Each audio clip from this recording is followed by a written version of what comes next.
नमस्कार, मी लतिका। आज मी तुम्हाला पुदिना पराठा बनवून दाखवणार आहे। त्यासाठी बघा पुदिना घेतलेला आहे आणि असे शेंडे शेंडे बघा 4 ते 5 घेतलेले आहेत। एवढे घेतलेत बघा। कोथिंबीर घेतलेली आहे एवढी, जर थोडीशी जास्त घेतलेली आहे। अर्धा इंच आलं घेतलेलं आहे, छोटा अर्धा चमचा जिरं घेतलेलं आहे आणि एक 7 ते 8 पानं बघा कढीपत्त्याची घेतलेली आहे। स्वच्छ धुवून हे सगळं घेतलेलं आहे आणि 2 हिरव्या मिरच्या। तुमच्या काय तिखटाप्रमाणे मिरची घ्या, एक घेतली चालेल, 2 घेतल्या चालेल। तर हा एवढा मसाला मी मिक्सरला बारीक करून घेणार आहे। बारीक करून घेतले बघा, अशा पद्धतीने दरदर करून घ्यायचं। तुम्हाला जर पाहिजे ना तर तुम्ही ह्याच्यामध्ये छोटा अर्धा चमचा धने पण टाकू शकता। आता हे मी काढून घेते, काढून घेतलेलं आहे बघा। आता हे आपल्याला सगळं टाकायचं आहे बरं का। आता त्यात काय करणार, एक मीडियम आकाराचा बटाटा बघा मी शिजवून त्याचे असे तुकडे करून घेतलेले आहेत। थंड झाल्यावरच हे करायचं, लक्षात ठेवायचं, पूर्ण थंड झाला पाहिजे। आता हे जर थोडंसं मी खिसणीनं जरा बारीक करून घेते। बटाटा बघा मी खिसणीने खिसून घेतलेला आहे। बटाटा शिजवल्यानंतर पूर्ण थंड झाला पाहिजे, ही लक्षात ठेवायचं। गरम जर असेल ना तर जर हे आपण कालवलं का नाही तर पातळ होतं, मग तुम्हाला लाटायला येणार नाही। त्यासाठी बघा एक छोट्या आकाराचा कांदा घेतला, एकदम बारीक असा चिरून घेतलेला आहे, तो पण टाकून घ्यायचा। मेथी घेतलेली आहे थोडीशी। आता ही तुमच्या आवडीप्रमाणे पाहिजे असेल तर घेऊ शकता, जर तुमच्याकडे असेल तर बघा अशी स्वच्छ धुवून अशी मी कापून घेतलेली आहे आणि कांद्याची पात बी स्वच्छ धुवून बघा मी कापून घेतलेली आहे। आपण थोडीशी कोथिंबीर त्यात बारीक केलेली आहे, तरी मी वरनं थोडीशी आता ही कापून घेतलेली आहे, ती पण मी टाकणार आहे। टाकून घेतलेलं आहे बघा सगळं। त्याच्यामध्ये आता मी एक चीज टाकणार, एक छोट्या आकाराचं अमूलचं चीज होतं ते बघा मी असं किसून घेतलेलं आहे। तुम्हाला जर आवडत असेल तर टाका। आता त्यात टाकायचं आपल्याला चवीनुसार मीठ। चीज टाकल्यानंतर थोडंसं मीठ कमीच टाकायचं। आता हे सगळं आपल्याला एकजीव करून घ्यायचं आहे, असं मिक्स करून घ्यायचं व्यवस्थित, जेणेकरून चांगलं मिक्स झालं पाहिजे। मिक्स करून घेतलंय बघा, मस्त असं मिक्स झालेलं आहे। आता तुम्हाला मी ह्यातलं अजून एक सांगते, आता आपण तर बनवणार आहे पराठा।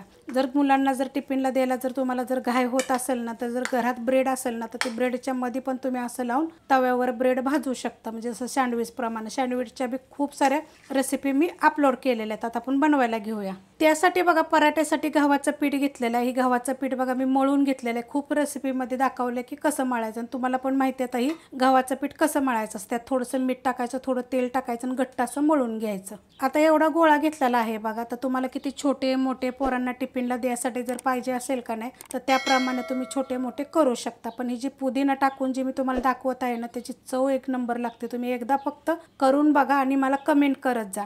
आणि दुसरी गोष्ट म्हणजे रेसिपी बघितली की प्लीज लाईक करत जा। आता हे मी जी वाटी करून घेते चांगली मोठी अशी बघा, अशी मोठी अशी वाटी करून घेतलेली आहे, कारण आता हे मी मोठंच बनवणार आहे, त्यात भरून घ्यायचं। आता तुम्हाला किती जास्त पाहिजे तर तुम्ही जास्त पण भरू शकता, कमी पाहिजे तर तुम्ही कमी पण भरू शकता बघा, अशा पद्धतीमध्ये।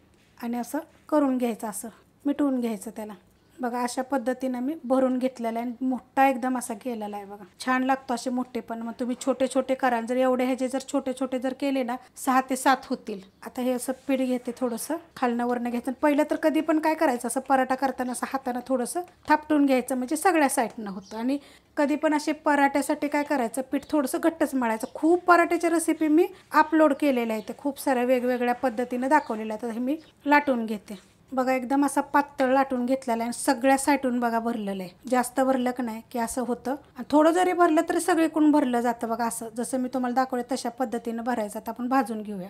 तवा ठेवलाय गरम करायला, आणि त्यामध्ये आपल्याला पहिलं तेल टाकून घेऊया। तेल टाकलं चालते, तूप टाकलं जरी चालते, किंवा जरी बटर टाकलं तरी चालते। आणि काय असतं माहिती आहे का, तव्याला जर पहिलं तेल न लावता जरी भाजला ना तरी पण चांगला भाजला जातो बरं का। तुम्ही तसं पण एकदा करून बघा, पहिला भाजायचा आणि नंतर तेल लावलं तरी चालतं। तर आता मी फास्ट गॅस केलेला आहे, आणि फास्ट गॅसवर आपण ह्याला भाजून घेऊया खालची साईड। भाजले का बघू आपण खालची साईड बघा, मस्त झाले का नाही, असं चिटकलं बघ खाली। हे जे असतं ना, ह्याचं आपण चीज जी टाकले ना त्यामुळं बघा हे खाली असं चिकटलं गेलं का, चीजचं कसं चिटकते असं एक नंबर होतो। पण करून बघा बरं का। आता ही खालची साईड पण आपण चांगली भाजून घेऊया। हलकं हलकं बघा, वरनं मी तेल लावलेलं आहे, तर खालची साईड पण आपण भाजली का बघूया बघा, मस्त भाजले गेलेले। आणि गॅस मी मिडियम केला होता, फास्ट गॅसवर आपण टाकला होता पराठा, परत मी मिडियम केला होता की सगळीकडून चांगला भाजला जाईल। एकदम खरपूस एकदम बारीक गॅसवर जरी भाजला तरी चालतो, असं साईडनं वगैरे दाबायचा चांगला।